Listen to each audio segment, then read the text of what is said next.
stations with white-owned sponsors that play the role of hypersexualized, hypercriminalized male. I asked these advertisers, I say, I've got hundreds of songs a day that celebrate killing animals. Will you put them on your station? They said, no. I got hundreds of songs a day that talk about assaulting women and abusing kids. Would you put them on your station? They said, no. I said, I got hundreds of songs a day that talk about murdering blacks. Would you put them on your stations? They said, well, that depends. Depends on what? Who it's done by and who it's branded for.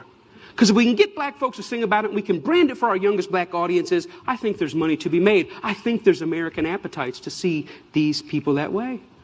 I said, how can you say that? They said, well, look, it's what these artists know. It's what they, black people, create. It's, matter of fact, our surveys say it's what they want to hear, which speaks of a sickness. How do we live in a society where somebody says, you know what, I'm inspired to write a song that celebrates murdering another person. And then a person says, I'd like to put that on my station. Another person said, I'd like to pay for it. And then there's people out here in the audience that go, I'd love to hear it, as long as it's black guys. Because even white people buy rap music, buy this type of stuff, because we know that when we want to hear about killing each other, we know who to turn to for that type of inspiration. We call it our music. We say we own it. White people buy more rap than black people. Yeah, but we're very careful to turn it down at the stoplight when other black people are there. Why? Because we know we're just pretending. For them, it's more authentic and real. I always ask the companies, what about your name? What about your brand? What about your value? And the largest radio company in the world said this: it's okay that we only have drug dealers on our black youth stations. We only have murders on our black youth stations. We support black charities. We give out water at the Martin Luther King parade. I think we've got it covered. We've bought them off. Now, people get upset, the smartest guys in the room again. You're talking about censorship. I don't believe that. I believe in free art. Make whatever you want. I believe you should make music about anti-Semitism. I believe you should make music about killing dogs. I believe in this country you should make music about bashing homosexuals and driving them behind trucks. I believe you should make music about stringing people up on trees. I believe you should make music about killing whitey. I believe you should make all that music. But I also believe that in the mainstream marketplace, people should hesitate associating their name with certain content. You know, there's certain stuff you can't buy at the store. Certain stuff you can't get on iTunes because their brand doesn't want it.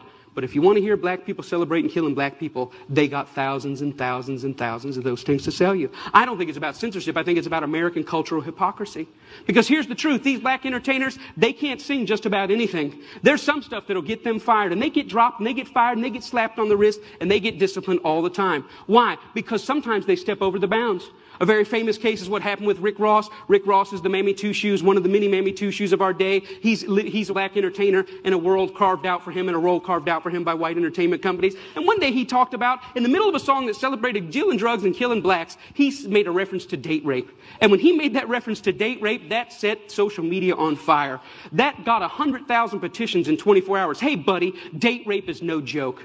That had white people standing outside of Reebok in New York saying, you better take this seriously. We're tired of a rape culture in America. One line in one song moved the masses. And you know what Reebok did? Did they stand by him and say, hey, we believe in freedom of speech. We believe in freedom of expression. It's just a song. Calm down. No, they fired his tail on the spot.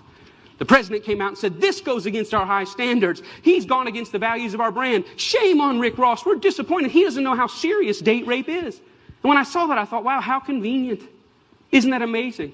But here's what really happened. It's not their brand, it's not their values. Rick Ross went off script.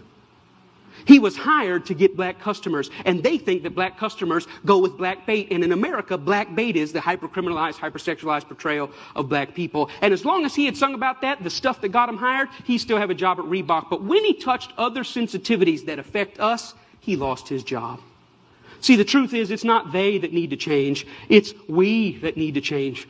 We created the lies. We created them for our profit. We own the companies. We own the record labels. We own the advertisers, and we keep putting it out. And it's this that's got to change. I thought about it. You know what? I wonder if White Mike could get anybody's attention on this. So I stood outside of a Walmart, and I said, hey, I don't think killing cops and killing blacks is very cool. And you know what? It only took 7 weeks of Mike standing out there, and they wrote a letter and said, yeah, we don't think it's cool either. We're going to pull our name off of that. The largest retailer in the world had never considered that maybe their commercial shouldn't be right before or after a song about young black men being gunned down. And I realized this, that black murder is normal, but it should not be. And I realized the importance at the coffee table, at every headline, every pastor's gathering, every family gathering to say, you know what, these black lives matter. It's not just another black kid. These are human beings. I'm doing my best in every way, shape, and form. Talks like this everywhere I can go to say, you know what, I was born in a world where black murder was normal. My kids were born into a world where black murder is normal, but I don't want to die in a world where black murder is normal. Am I 5 years or 10 years away? I don't know, but I'm screaming as high as I can. Let's feel this pain and let's lift our voice to tell tell the lies. They are not criminals. They are not deviants. And they're lies.